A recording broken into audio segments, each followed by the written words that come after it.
Good morning everyone, welcome to Taiyari online. आज है 14 फरवरी 2021 और 14 फरवरी 2021 से बनने वाले करंट अफेयर्स के सभी क्वेश्चन आज के इस वीडियो में डिस्कस करेंगे और इससे रिलेटेड इंपॉर्टेंट फैक्ट्स भी जानेंगे। तो चलिए देर न करते हुए वीडियो को स्टार्ट करते हैं। अगर आपने अभी तक वीडियो को लाइक और शेयर नहीं किया है तो लाइक कर दें और अपने दोस्तों को भी शेयर कर दें, क्योंकि आज का जो वीडियो है इसमें बताए गए सभी क्वेश्चंस वेरी इंपॉर्टेंट है। तो वीडियो को आप एंड तक देखें। ये वीडियो सभी कम्पिटिटिव एग्जाम्स के लिए है। अगर आप कम्पिटिटिव एग्जाम्स की तैयारी कर रहे हैं तो ये वीडियो आपके लिए वेरी इंपॉर्टेंट है। इसमें बताए गए सभी क्वेश्चंस वेरी इंपॉर्टेंट है, तो वीडियो को आप एंड तक देखें, बीच में स्किप बिल्कुल ना करें, क्योंकि सभी एग्जाम्स में करंट अफेयर्स से रिलेटेड बहुत सारे क्वेश्चंस पूछे जाते हैं। अगर आप वीडियो को ध्यान से देखेंगे तो मैं आपसे यह कह सकती हूँ कि आप 100% करंट अफेयर्स के क्वेश्चंस को अटेम्प्ट कर पाएंगे। जी के current affairs and latest updates के लिए तैयारी ऑनलाइन को सब्सक्राइब करें और आप इंस्टाग्राम पर भी हमसे जुड़ सकते हैं। इंस्टाग्राम पर भी आपको लेटेस्ट अपडेट्स मिलते रहेंगे। तो चलिए डिस्कशन स्टार्ट करते हैं। फर्स्ट क्वेश्चन हमारा है, according to the report release by whom recently the year 2020 top 100 subscription apps have earned 94,627 million rupees worldwide। वर्ष 2020 में टॉप 100 सब्सक्रिप्शन एप्स ने विश्व भर में कितना कमाया है? 94,627 करोड़ रुपए। और यह किस सब्सक्रिप्शन एप्स ने कमाया है? तो देखिए इसका आंसर हो जाएगा option number C, Sensor Tower. किसने कमाया है? सेंसर टावर ने कमाया है। चलिए क्वेश्चन से रिलेटेड इंपॉर्टेंट पॉइंट्स देखें तो यहाँ देखिए, ऐप एनालिस्टिक फर्म सेंसर टावर के द्वारा जारी की गई रिपोर्ट के मुताबिक वर्ष 2020 टॉप 100 सब्सक्रिप्शन एप्स ने विश्व भर में 94,627 करोड़ रुपए कमाए हैं। यह सालाना 34% की बढ़ोतरी है। साल 2019 में इन एप्स की कुल कमाई करीब 70,606 करोड़ रुपए थी। Next question is, which state of India has Mansa Varanasi named Femina Miss India 2020? मनसा वाराणसी जो बनी थी 2020 में फेमिना मिस इंडिया, वह किस राज्य से हैं? तो देखिए मनसा वाराणसी है तेलंगाना राज्य से। ऑप्शन नंबर सी इसका करेक्ट आंसर है। तेलंगाना राज्य से हैं मनसा वाराणसी। चलिए हम तेलंगाना के बारे में जान लें। तो तेलंगाना के राज्यपाल हैं तमिलसाई सौंदरराजन। तेलंगाना के मुख्यमंत्री हैं के चंद्रशेखर राव। विधानमंडल के बारे में देखिए तो विधान परिषद में तेलंगाना की 46 सीटें हैं, विधानसभा में 119 सीटें हैं, राज्यसभा में 7 सीटें हैं और लोकसभा में 17 सीटें। तेलंगाना उच्च न्यायालय हैदराबाद उच्च न्यायालय है। चलिए अब हम मनसा वाराणसी के बारे में जान लें। तो यहाँ देखिए, भारत के तेलंगाना राज्य की मनसा वाराणसी ने फेमिना मिस इंडिया 2020 का खिताब अपने नाम किया है। वे मिस इंडिया बनने से पहले मनसा मिस तेलंगाना रह चुकी हैं। मनसा ने कंप्यूटर साइंस में ग्रेजुएशन किया है। Mansa Varanasi financial exchanger analyst भी हैं। नेक्स्ट क्वेश्चन हमारा है, which of the following state government has announced the appointment of India's star athlete Hima Das as DSP? Hima Das को किस राज्य का डीएसपी नियुक्त किया गया है? तो देखिए एथलीट हिमा दास को नियुक्त किया गया है असम राज्य की डीएसपी। ऑप्शन नंबर डी इसका करेक्ट आंसर है। चलिए हम असम राज्य के बारे में जान ले। तो असम के राज्यपाल हैं जगदीश मुखी। असम राज्य के मुख्यमंत्री हैं सर्बानंद सोनोवाल। विधानमंडल में देखिए असम की सीटें जो हैं वह विधानसभा में 126 सीट है, भारतीय संसद में राज्यसभा में असम की 7 सीटें हैं और लोकसभा में 14 सीटें हैं। असम का उच्च न्यायालय है गुवाहाटी उच्च न्यायालय। चलिए क्वेश्चन से रिलेटेड इंपॉर्टेंट पॉइंट्स देखें तो यहाँ देखिए, असम सरकार ने हाल ही में भारत की स्टार एथलीट हिमा दास को डीएसपी नियुक्त करने की घोषणा की है। हिमा दास असम के नंगवा जिले के धिंग गांव की रहने वाली हैं। हिमा दास ने IAAF अंडर 20 एथलेटिक्स चैंपियनशिप में 400 मीटर की दौड़ में 51.46 सेकेंड में यह उपलब्धि अपने नाम की है। चलिए हम हिमा दास के बारे में जान ले। तो हिमा दास का जन्म 9 जनवरी 2020 में डिंग असम में हुआ था। नेक्स्ट क्वेश्चन हमारा है, विच IPL team has appointed farmer India batting coach Sanjay Bangar as its batting consultant for the 14th session. 14th session के लिए संजय वांगर को अपना बल्लेबाजी सलाहकार किस टीम ने नियुक्त किया है? तो देखिए वह किया गया है रॉयल चैलेंजर्स बेंगलुरु के द्वारा। ऑप्शन नंबर सी इसका करेक्ट आंसर है। किसके द्वारा किया गया है? रॉयल चैलेंजर्स बेंगलुरु के द्वारा किया गया है।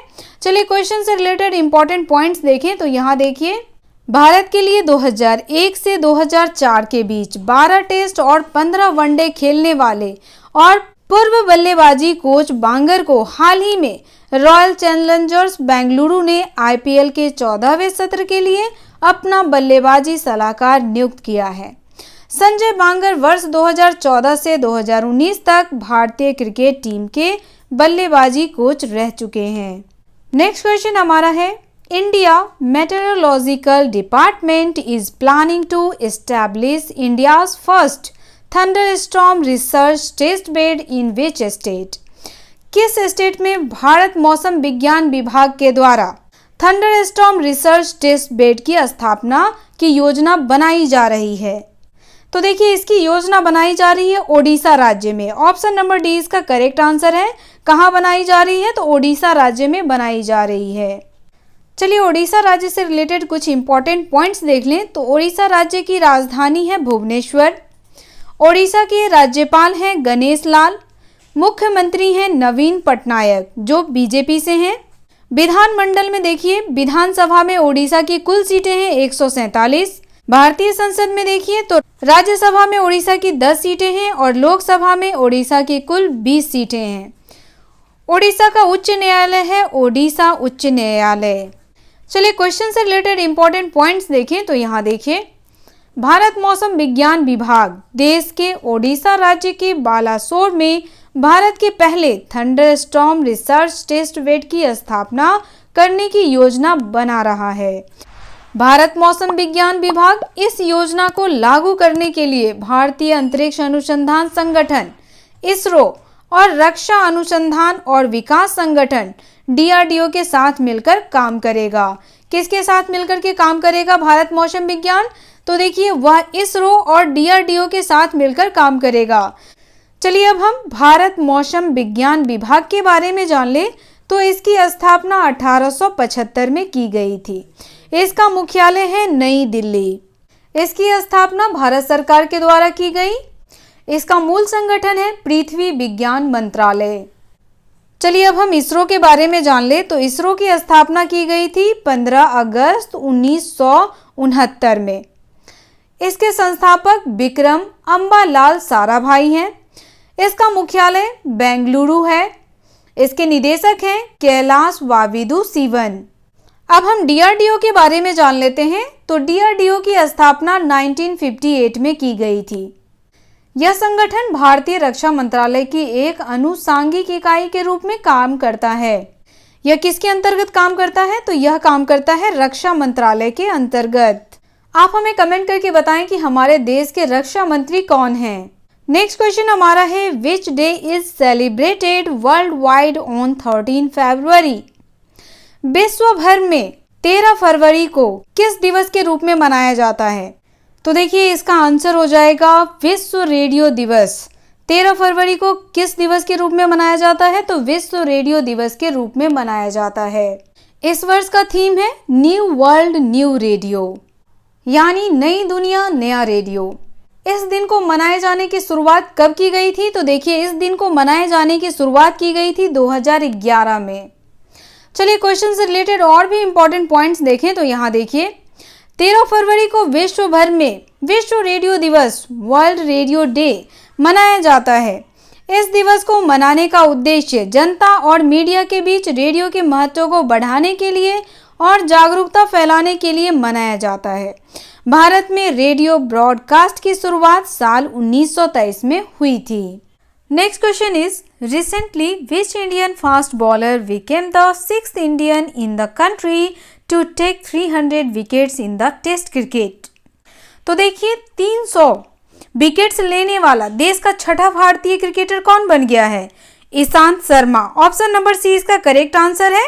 ईशांत शर्मा भारतीय तेज गेंदबाज हैं जो टेस्ट क्रिकेट में 300 विकेट लेने वाले देश के छठे भारतीय बन गए हैं। चलिए क्वेश्चन से रिलेटेड इंपॉर्टेंट पॉइंट्स देखें तो यहाँ देखिए, हाल ही में भारतीय तेज गेंदबाज ईशांत शर्मा टेस्ट क्रिकेट में 300 विकेट लेने वाले देश के छठे भारतीय और तीसरे तेज गेंदबाज बन गए हैं। ईशांत शर्मा को टेस्ट क्रिकेट में 300 विकेट के आंकड़े तक पहुंचने के लिए 13 साल से ज्यादा का समय लगा। कितने साल का समय लगा? तो 13 साल से भी ज्यादा का समय इन्हें 300 विकेट लेने में लगा है। ईशांत शर्मा दाहिने हाथ के मध्यम तेज गेंदबाज हैं। नेक्स्ट क्वेश्चन हमारा है, which title did Germany football club Bayern Munich win in the 12 months after winning the FIFA club world cup. देखिए 12 महीनों में Germany football club Bayern Munich ने कौन सा खिताब अपने नाम किया है? तो उसने छठा खिताब अपने नाम किया है।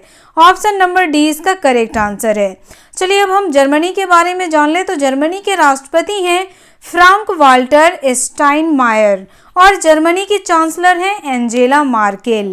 क्वेश्चन से रिलेटेड इंपॉर्टेंट पॉइंट्स देखें तो यहाँ देखिए, जर्मनी के फुटबॉल क्लब बायर्न म्यूनिख ने इतिहास रचते हुए फीफा क्लब वर्ल्ड कप जीतकर 12 महीनों में छठा खिताब अपने नाम किया है।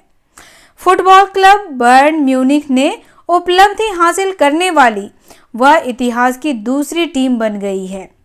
कौन सी टीम बन गई है? तो दूसरी टीम बन गई है, जबकि इससे पहले स्पेनिश क्लब बार्सिलोना 2009 में यह उपलब्धि हासिल कर चुका है।